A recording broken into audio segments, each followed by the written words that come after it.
और साथियों, एक और बात यहाँ पे एसबीटी बिहार को सोचनी चाहिए थी कि कोई भी ग्रुप डी हो, एसएससी हो, इंजीनियरिंग का एग्ज़ाम हो या फिर कुछ भी एनटीपीसी का एग्ज़ाम हो, अगर डिप्लोमा के एग्ज़ाम के मध्य अगर किसी अन्य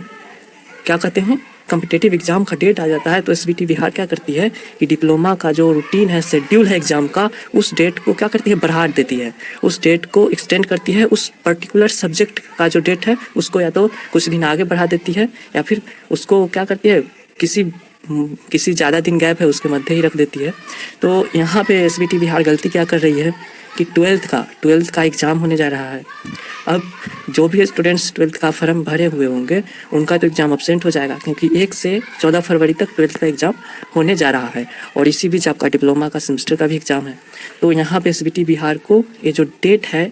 मतलब इसमें बदलाव करना ही चाहिए था। अब आप कहिएगा कि बिहार बोर्ड ट्वेल्थ से क्या लेना देना डिप्लोमा का, डिप्लोमा आप कर रहे हैं तो कोई अन्य कोर्स आप क्यों कैसे कर सकते हैं। लेकिन साथियों, यहाँ पे ये सोचना चाहिए था कि बिल्कुल नहीं करना चाहिए था। लेकिन जो स्टूडेंट्स पहले से ही नाम लिखवा चुके थे, जो 11th में थे और तब इंट्रेंस का एग्ज़ाम दे करके डिप्लोमा में आए थे, या फिर 12th में थे तभी एग्ज़ाम दे करके इंट्रेंस का और डिप्लोमा में आए थे, तो उनका एडमिशन तो हो गया था, लेकिन वो 12th में वो थोड़े नाम अपना कटवाए थे और उनको 12th के लिए कोई अलग से पढ़ाई भी थोड़े करनी है। डिप्लोमा का आप डिग्री लेते हैं तो 12th का डिग्री तो मिल ही जाता है। तो एसबीटी बिहार मतलब ये कोई अलग एग्ज़ाम मतलब बिहार बोर्ड वालों को नहीं देना है, और डिप्लोमा के ही related exam SBT Bihar board अगर 12th देते हैं स्टूडेंट्स तो वही डिग्री हुआ, ठीक है। तो इसलिए एसबीटी बिहार को डेट बढ़ाना चाहिए था।